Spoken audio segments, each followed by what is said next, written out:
Hello दोस्तों, मैं हरीश मिश्रा स्वागत करता हूं आपका अपने YouTube channel fine art education point में। आज हम आपके सामने लेकर के आए हैं हरियाणा 2022 पीजीटी एसटेट के एग्ज़ाम में जो प्रश्न पूछे गए थे उनको आज हम सॉल्व करेंगे। जैसा कि मैंने आपको पहले भी बताया है कि हरियाणा टेट के एग्ज़ाम में जो हमारे विषय से संबंधित प्रश्न पूछे जाते हैं वो 91 क्वेश्चन से लेकर के 150 क्वेश्चन तक के प्रश्न होते हैं। तो स्टार्ट करते हैं अपना आज का वीडियो। तो जो पहला प्रश्न पूछा गया था इस पेपर में वो था, वह राजस्थानी कलाकार जिसके चित्र ग्रामीण जनजीवन से सराबोर रहे। तो वह राजस्थानी कलाकार जिसके चित्र ग्रामीण जनजीवन से सराबोर रहे, इसका जो राइट आंसर है वो है भूर सिंह शेखावत। भूर सिंह शेखावत, इनके चित्र ग्रामीण जनजीवन से सराबोर रहे हैं। नेक्स्ट क्वेश्चन हम देखते हैं, रंगत के हल्केपन व गहरेपन का घोतक कहलाता है। तो हमने जैसा कि पढ़ा था कि रंगत के गहरेपन व हल्केपन को तान कहते हैं, तो राइट आंसर हो जाएगा तान, यानी ए आंसर। अब अगर प्रश्न आता कि रंगत का हल्कापन, तो रंगत का हल्कापन टिंट कहलाता है और रंगत का गहरापन शेड कहलाता है। और जब दोनों को मिला देते हैं तो रंगत का हल्कापन और गहरापन दोनों मिलकर तान बन जाते हैं, यानी कि टोन। तो राइट आंसर यहाँ ए होगा, तान। रंगत के हल्केपन और गहरेपन घोतक क्या कहलाता है? तान कहलाता है। नेक्स्ट क्वेश्चन, किस अंग्रेजी कला समीक्षक ने hand book of Indian art नामक पुस्तक प्रकाशित की थी? पुस्तक की बात हो रही है, तो यहाँ पर हम देखेंगे hand book of Indian art, ये पुस्तक ईवी हैवल द्वारा प्रकाशित कराई गई थी। नेक्स्ट क्वेश्चन देखते हैं, अर्थुना मंदिर समूह किस जिले में स्थित है? तो अर्थुना मंदिर समूह की जब हम बात करते हैं तो ये बांसवाड़ा जिला में स्थित है। तो राइट आंसर हो जाएगा बांसवाड़ा जिला। अशोक स्तंभ स्थित है, अशोक स्तंभ सारनाथ में स्थित है, सारनाथ का अशोक स्तंभ, और वो रखा भी है पुरातत्व संग्रहालय सारनाथ में। तो अशोक स्तंभ स्थित है पुरातत्व संग्रहालय Sarnath, right answer C. Next question हम देखते हैं, सुल्तानगंज से प्राप्त गुप्तकालीन बुद्ध की ताम्र प्रतिमा की मुद्रा है। तो सुल्तानगंज से प्राप्त तो जो गुप्तकालीन ताम्र मुद्रा है, ये हमने ताम्र प्रतिमा की जो मुद्रा है, ये मूर्ति हमने मूर्ति कला वाले जो 3 वीडियो बनाए उनमें भी कवर कराई थी। तो उसमें मैंने बताया था उनका एक हाथ अभय मुद्रा में है। तो राइट आंसर हो जाएगा ये जो है ये अभय मुद्रा में है। नेक्स्ट क्वेश्चन देखते हैं, वर्ण जो शुद्धता, शांति, एकता, उज्ज्वलता और सत्यता को दर्शाता है। तो सफेद रंग की जब हम बात करते हैं तो वही शांति, वही एकता और वही उज्ज्वलता और सत्यता को दर्शाता है। तो राइट आंसर हो जाएगा सफेद रंग। नेक्स्ट क्वेश्चन देखते हैं, गोल डिब्बे, बोतल, बेलन और गिलास के अंतर्गत आते हैं। तो ये गोल डिब्बे, बोतल, इनकी बात करें तो ये बेलनाकार आकार के अंतर्गत आते हैं। जैसे गोल डिब्बे बेलन जैसा ही गोल गोल रहता है, बोतल का चित्र बनाना होगा तो बेलन पहले बनाना पड़ेगा, बेलन बनाना हो तो भी बेलनाकार आकार में बनेगा, गिलास बनाई तो भी बेलनाकार आकार में बनेगा। तो ये सब बेलनाकार से बनते हैं। तो राइट आंसर हो जाएगा बेलनाकार। तांत्रिक कलाकार के रूप में कौन चर्चित थे? तो यहां पर हम देखेंगे तांत्रिक कलाकार के रूप में GR संतोष प्रसिद्ध है। नेक्स्ट क्वेश्चन देखते हैं, महाभारत के आख्यान उकेरे हैं। ये बहुत अच्छा प्रश्न है। अब हम इसमें दिमाग लगाने लगते हैं कहाँ होगा कहाँ होगा कहाँ होगा, लेकिन महाबलीपुरम के जो रथ मंदिर हैं, जिसको महाबलीपुरम के रथ मंदिरों के नाम नहीं पता होंगे वो इस प्रश्न में कंफ्यूज हो जाएगा। लेकिन जिसे पता है, वहाँ युधिष्ठिर है, अर्जुन रथ मंदिर है, नकुल सहदेव रथ मंदिर है, द्रौपदी रथ मंदिर है, तो पांडवों के ही बारे में तो है। तो महाभारत के आख्यान कहाँ उकेरे गए हैं? तो हम क्या लगाएंगे? महाबलीपुरम में महाभारत के आख्यान उकेरित किए गए हैं। नेक्स्ट क्वेश्चन, जिसने राजस्थान पर आधारित चित्र श्रृंखला बनाई उस कलाकार का नाम बताइए। तो राजस्थान पर आधारित चित्र श्रृंखला बनाई, तो इस पर हम देखेंगे तो 2 लोगों ने बनाई थी, रजा ने भी बनाई थी और हुसैन ने भी बनाई थी। इसीलिए आयोग ने इन दोनों उत्तर को सही माना है। जिन्होंने रजा लगाया था उनका भी सही हुआ है और जिन्होंने हुसैन लगाया था उनका भी सही हुआ है। इन दोनों ने राजस्थान पर आधारित चित्र श्रृंखला बनाई थी। नेक्स्ट क्वेश्चन देखते हैं, राजस्थान का कलाकार जो भैंसों पर बनाए रेखांकन एवं चित्र श्रृंखला के कारण प्रसिद्ध है। तो भैंसों का कलाकार या भैंसों का चितेरा परमानंद चोयल को कहा जाता है। ज्यादातर उन्होंने भैंसों के चित्र बनाए हैं। तो राइट आंसर होगा पी.एन. चोयल। नेक्स्ट क्वेश्चन देखते हैं, जोगीमारा की गुफाएं कहाँ स्थित है? तो अकॉर्डिंग टू रीता प्रताप अगर हम देखें तो रीता प्रताप की बुक में दिया हुआ है कि मध्य प्रदेश में, लेकिन अब चूंकि पहले मध्य प्रदेश में आती थी, अब जब 1 नवंबर सन 2000 से मध्य प्रदेश से छत्तीसगढ़ अलग हो गया, तो उसके बाद से अब ये गुफाएं छत्तीसगढ़ में आती है, मध्य प्रदेश में नहीं है। इसीलिए आयोग ने इस प्रश्न को गलत कर दिया है और इसका नंबर सभी को दिया है, क्योंकि अब वो मध्य प्रदेश में भी नहीं है। और ऐसी स्थिति में जब हमें टिक करना हो तो हम मध्य प्रदेश टिक करेंगे, लेकिन इसके नंबर सबको दिए गए हैं क्योंकि ये प्रश्न ही गलत था, इन्हें छत्तीसगढ़ ऑप्शन में रखना चाहिए था। और अगर छत्तीसगढ़ ऑप्शन में ना हो तो मध्य प्रदेश ही हम लगाएंगे, लेकिन आयोग ने इस प्रश्न के नंबर सबको दिए हैं। नेक्स्ट क्वेश्चन देखते हैं, एलोरा में कुल कितनी गुफाएं हैं? तो एलोरा में कुल 34 गुफाएं हैं, जो कि शुरुआत की बौद्ध धर्म, बीच की हिंदू धर्म और लास्ट की जैन धर्म से संबंधित है। नेक्स्ट क्वेश्चन देखते हैं, शेषाशायी विष्णु एक उभारदार शिल्प है, तो शेषाशायी विष्णु जो है ये मूर्ति कहाँ पर है? तो ये मूर्ति जब हम देखेंगे तो ये मूर्ति हमें देवगढ़ के दशावतार मंदिर में देखने को मिलती है। नेक्स्ट क्वेश्चन देखते हैं, अमरावती स्तूप को प्रकाश में लाने का श्रेय किसे जाता है?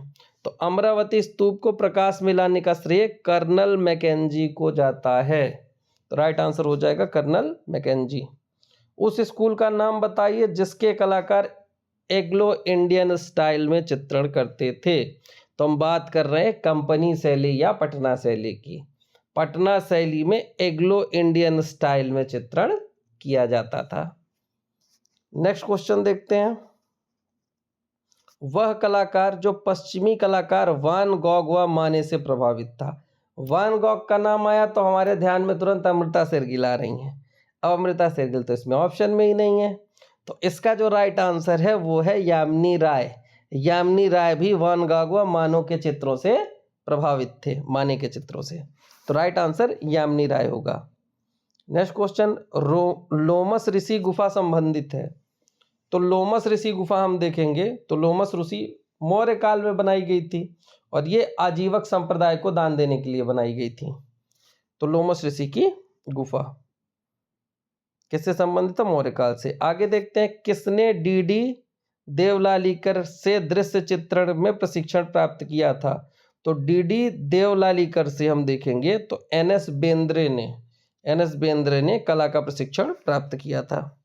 मद्रास कला विद्यालय की स्थापना कब हुई? भारत में कला विद्यालयों का जो क्रम है तो सबसे पहला जो कला विद्यालय भारत में स्थापित किया गया था वो था मद्रास कला विद्यालय। तो राइट आंसर है मद्रास कला विद्यालय की जो स्थापना हुई थी वो 1850 में हुई थी। तो राइट आंसर है डी, वर्ष 1850 में। नेक्स्ट क्वेश्चन देखते हैं, अमृता शेरगिल का जन्म हुआ, यानी अमृता शेरगिल का जन्म कहाँ हुआ?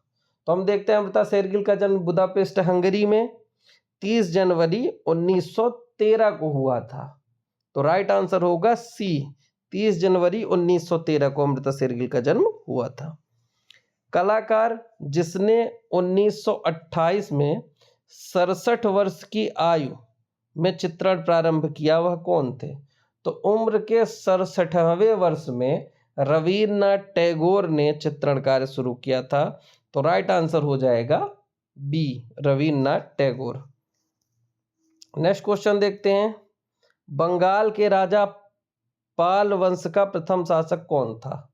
तो बंगाल के राजा पाल वंश का प्रथम शासक गोपाल था, क्योंकि पाल वंश की स्थापना गोपाल ने ही की थी और गोपाल को बंगाल की जनता ने चुन करके अपना राजा नियुक्त किया था। तो राइट आंसर हो जाएगा गोपाल। सन 1921 में किसने हड़प्पा टीले की खुदाई का कार्य प्रारंभ कराया? तो हड़प्पा टीले की खुदाई की जब हम बात करेंगे तो जॉन मार्शल के निर्देशन में दयाराम साहनी ने हड़प्पा टीले की खुदाई का काम कराया था। तो राइट आंसर हो जाएगा बी, दयाराम साहनी। और अगर यहीं पर मोहनजोदड़ो की बात करता तो मोहनजोदड़ो में जॉन मार्शल के निर्देशन में राखल दास बनर्जी ने की थी। अगर मोहनजोदड़ो होता तो राखल दास बनर्जी हो जाते, और हड़प्पा है तो दयाराम साहनी। तो चूंकि हड़प्पा पूछा है तो राइट आंसर दयाराम साहनी होगा।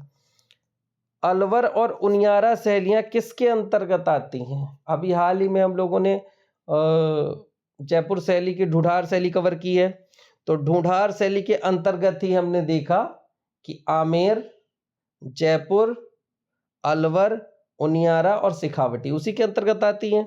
तो इसका जो राइट आंसर है वो हो जाएगा ढूंढार शैली। ढूंढार शैली के अंतर्गत ही अलवर और उनियारा शैलियां आती हैं। नेक्स्ट क्वेश्चन देखते हैं। उस जगह का नाम बताइए जिसका प्राचीन नाम ऋषिपत्तन या मृगदाव था, हिरणों का जंगल था। तो ऋषिपत्तन या मृगदाव था सारनाथ का। सारनाथ, जहां बुद्ध ने अपना प्रथम उपदेश दिया था। नेक्स्ट क्वेश्चन देखते हैं। गांधार शैली में उकेरे खड़े हुए बुद्ध संग्रह में हैं। तो गांधार शैली में जो रिलीफ मूर्ति खड़े हुए बुद्ध की बनी हुई है वो कहाँ रखी हुई है? तो ये रखी हुई है बोस्टन म्यूजियम, यूएसए में। तो गांधार शैली में उकेरे गए खड़े बोधिसत्व जो हैं वो बोस्टन संग्रहालय यूएसए में संग्रहित हैं। किसने सन 1558 से लेकर 1605 तक आगरा, फतेहपुर सीकरी और लाहौर में चित्रशालाएं स्थापित कराई? तो चूंकि जो समय काल दिया है ये अकबर का समय काल है, तो इस पे अकबर ने ये सारी चित्रशालाएं स्थापित करवाई थी। Right answer Akbar. Next question देखते हैं। वह स्थान जो हर्षद माता का मंदिर और चांद बावड़ी के लिए प्रसिद्ध है।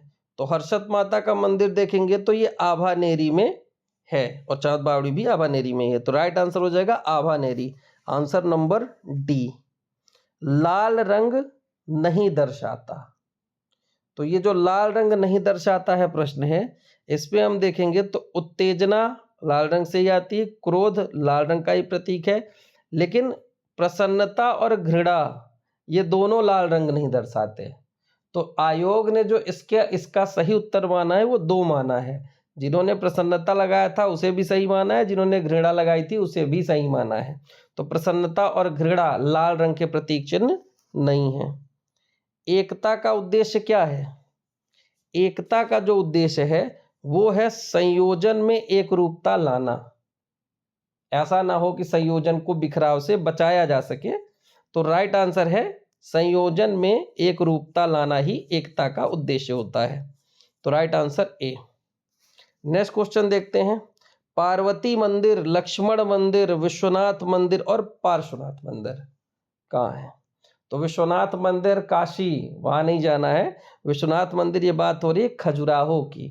खजुराहो में जो मंदिर बने हैं उनमें विश्वनाथ मंदिर, लक्ष्मण मंदिर, पार्वती मंदिर, पार्श्वनाथ मंदिर और कंदरिया महादेव का भी मंदिर है, जिनमें सबसे प्रसिद्ध कंदरिया महादेव का मंदिर है। तो ये प्रश्न जो है इसका राइट आंसर है खजुराहो में है ये मंदिर। किस कला इतिहासकार ने सन 1876 में भरहुत की खुदाई करवाई? तो प्रश्न बन गया कि भरहुत स्तूप के उत्खनन का कार्य किसने करवाया था? तो भरहुत स्तूप के उत्खनन का कार्य सर अलेक्जेंडर कनिंघम ने कराया था। तो राइट आंसर हो जाएगा डी। नेक्स्ट क्वेश्चन देखते हैं। कलाकार को पद्मश्री 1968 में, पद्म भूषण 1973 में, पद्म भूषण 1973 में और पद्म विभूषण 1991 में मिला। किसे मिला था ये तीनों पुरस्कार? नाम बताएं। तो हम देखेंगे ये तीनों पुरस्कार MF हुसैन को मिला था और बाद में इनको देश निकाला भी दे दिया गया। कहाँ की नागरिकता स्वीकार की थी? कतर की नागरिकता स्वीकार की थी। तो हमें ये ध्यान रखना है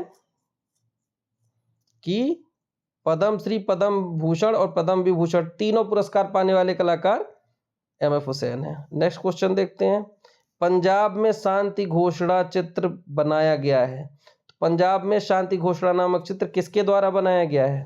तो इसका राइट आंसर है गगनेन्द्र नाथ टैगोर के द्वारा बनाया गया है। तो पंजाब में शांति घोषणा चित्र गगनेन्द्र नाथ टैगोर ने बनाया था।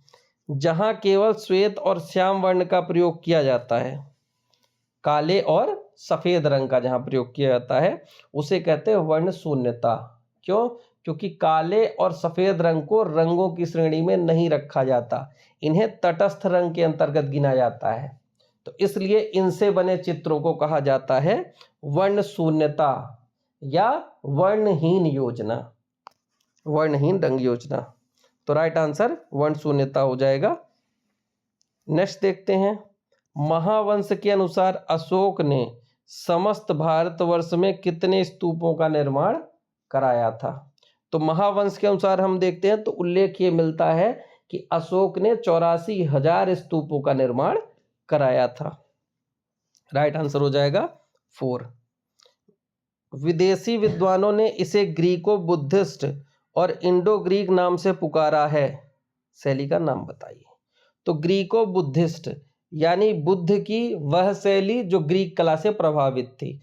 तो हम देखेंगे गांधार में ग्रीक, रोमन और भारतीय 3 शैलियों का सम्मिश्रण हमें दिखाई देता है। तो इसका जो राइट आंसर होगा वो हो जाएगा गांधार शैली, ग्रीको बुद्धिस्ट गांधार शैली या इंडो ग्रीक। इंडो ग्रीक मतलब इंडिया और ग्रीक मतलब यूनान, तो भारतीय यूनानी कला का जो मिश्रण है वो गांधार शैली में है। कामसूत्र डॉट डॉट के मध्य लिखा गया समय काल बताना है कि कामसूत्र जो है वो किस अवधि के दौरान लिखा गया है। तो इसका जो राइट आंसर है वो है 400 ईसा पूर्व से 400 सी से 200 सी के बीच में, ठीक है, बीसी में। तो इसका राइट आंसर है डी, ठीक है, 400 बीसी से 200 सी तक। नेक्स्ट क्वेश्चन देखते हैं, मोहनजोदड़ो से प्राप्त नर्तकी किस धातु की बनी है? तो मोहनजोदड़ो से प्राप्त जो नर्तकी है वो कांसे की बनी हुई है। कांसे की किस मुद्रा में है? तो देखेंगे त्रिभंग मुद्रा में है। नेक्स्ट क्वेश्चन देखते हैं, सृजन प्रक्रिया का सही क्रम क्या है? जब हम किसी चीज का सृजन करते हैं तो सबसे पहले क्या होता है? तो सबसे पहले हम सृजन करने से पहले उस चीज को देखते हैं, उसका निरीक्षण करते हैं, फिर उसकी अनुभूति करते हैं, फिर उसकी कल्पना करते हैं और फिर जाके उसकी अभिव्यक्ति की जाती है। तो इसका जो राइट आंसर है वो होगा सी, निरीक्षण, फिर अनुभूति, फिर कल्पना, फिर अभिव्यक्ति। नेक्स्ट क्वेश्चन देखते हैं, कला इतिहासकार विंसेंट स्मिथ द्वारा बाघ गुफाओं की चित्रकारी का समय क्या बताया गया था? तो विंसेंट स्मिथ ने बाघ गुफा की जो चित्रकारी का समय बताया है वो 226 से 228 ईस्वी के बीच में बताया था। तो यानी इसका राइट आंसर है बी। सीधी पड़ी अथवा क्षैतिज रेखाएं भाव उत्पन्न करती हैं, यानी जो ऐसे पड़ी हुई रेखाएं होती हैं, पड़ी हुई रेखाएं जिन्हें क्षैतिज रेखा भी कहते हैं, उन पे हम देखेंगे तो मानसिक शांति और मौन का भाव उत्पन्न करती हैं। चित्र या चित्रकला को कला में सबसे ऊंचा स्थान दिया गया है। चित्र या चित्रकला को कला में सबसे ऊंचा स्थान दिया गया है। तो हम देखेंगे विष्णु धर्मोत्तर पुराण में सभी कलाओं में चित्रकला को सर्वश्रेष्ठ स्थान दिया गया है। नेक्स्ट क्वेश्चन देखते हैं, सेवकराम, शिवलाल, फकीर चंद और हुल्लासलाल कलाकार हैं। तो यहाँ पर हम देखेंगे सेवकराम, शिवलाल, फकीर चंद और हुल्लासलाल ये सब कंपनी शैली के चित्रकार हैं। तो राइट आंसर हो जाएगा कंपनी शैली। नेक्स्ट क्वेश्चन देखते हैं, एलिफेंटा से प्राप्त हाथी वर्तमान में रखा है। तो एलिफेंटा से जो हाथी प्राप्त हुआ था वो वर्तमान में विक्टोरिया गार्डन संग्रहालय मुंबई में रखा हुआ है। तो राइट आंसर सी हो जाएगा। नेक्स्ट क्वेश्चन देखते हैं, रंगों तथा तूलिका के प्रयोग में कलात्मकता को कहते हैं। रंगों व तूलिका के प्रयोग में कलात्मकता को कहते हैं। तो इसे हम देखेंगे कि रंगों व तूलिका का जो प्रयोग होता है वो वर्णिका भंग के अंतर्गत आता है। रंगों और तूलिका मतलब ब्रश, तो वर्णिका भंग के अंतर्गत हमें इसका ज्ञान होना जरूरी है। नेक्स्ट क्वेश्चन देखते हैं, यह स्तूप मध्य प्रदेश के रायसेन जिले में स्थित है। तो प्रश्न पूछने का मतलब ये है कि कौन सा स्तूप है जो मध्य प्रदेश के रायसेन जिले में स्थित है। तो सांची का स्तूप मध्य प्रदेश के रायसेन जिले में स्थित है। तो राइट आंसर ये हो जाएगा। नेक्स्ट क्वेश्चन देखते हैं। बंगाल, बिहार और नेपाल किस शैली के प्रमुख केंद्र थे? तो हम देखते हैं, पाल शैली में गोपाल पाल वंश की स्थापना करता है और उसका क्षेत्र बंगाल से बिहार और नेपाल में बढ़ा लेता है। तो पाल शैली के मुख्य 3 केंद्र बनते हैं, बंगाल, बिहार और नेपाल। तो इसका जो राइट आंसर होगा वो होगा पाल शैली। बंगाल, बिहार और नेपाल ये पाल शैली के प्रमुख केंद्र माने जाते हैं। नेक्स्ट क्वेश्चन है, एलिफेंटा का दूसरा नाम है। तो एलिफेंटा गुफा चारों तरफ से समुद्र से घिरी हुई है और जिसे पहले धारापुरी या धारा नगरी नाम से जाना जाता था। तो यहाँ पर जो हमारे पास ऑप्शन है उसके हिसाब से उससे जो राइट आंसर है वो है धारापुरी। तो एलिफेंटा का दूसरा नाम धारापुरी था। अमरावती स्तूप स्थित है, यानी कहाँ स्थित है?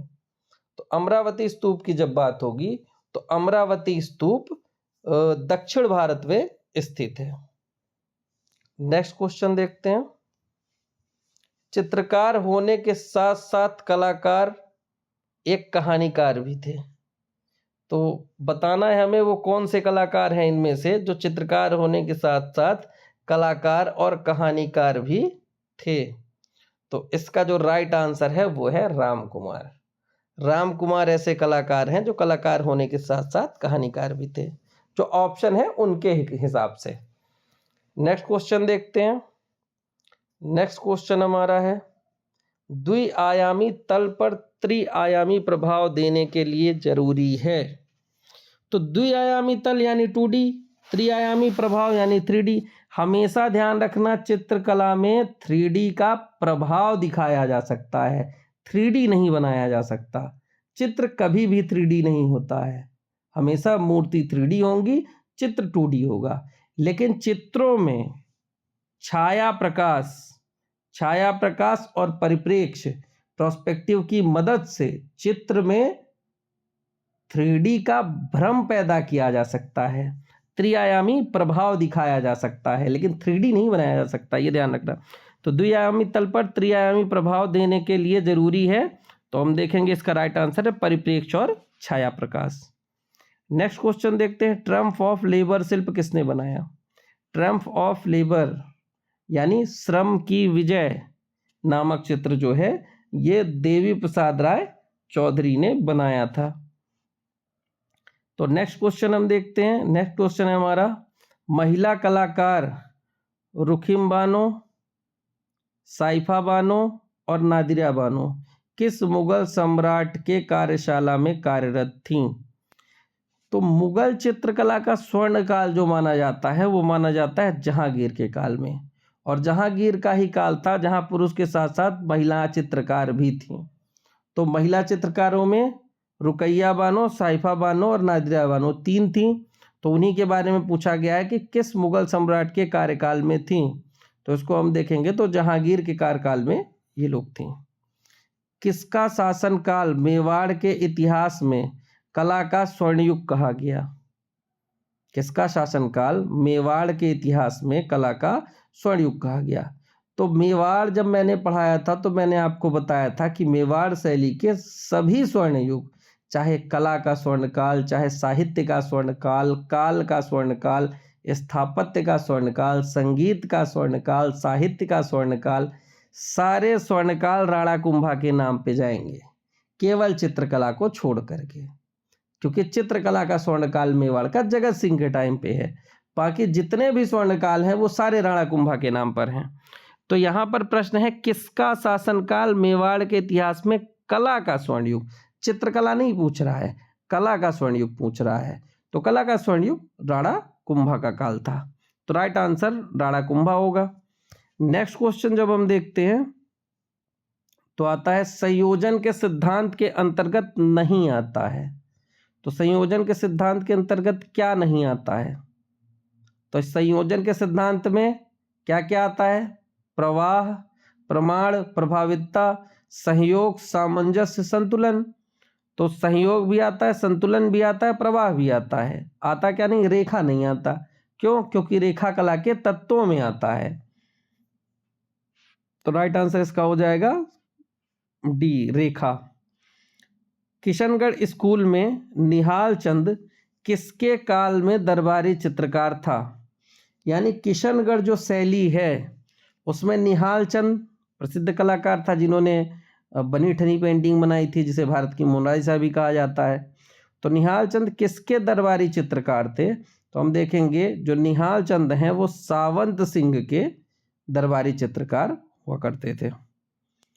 अब नेक्स्ट प्रश्न है, नेक्स्ट और आखिरी प्रश्न है कि किसने अजंता की प्रतिकृतियां बनाने में लेडी हेरिंघम की सहायता की?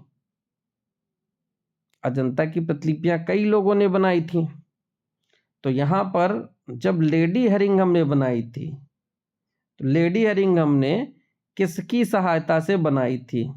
तो इसका जो राइट आंसर है वो है असित कुमार हलदार और नंदलाल बोस। इन दोनों की सहायता से लेडी हेरिंघम ने अजंता की प्रतिकृतियां तैयार की थी।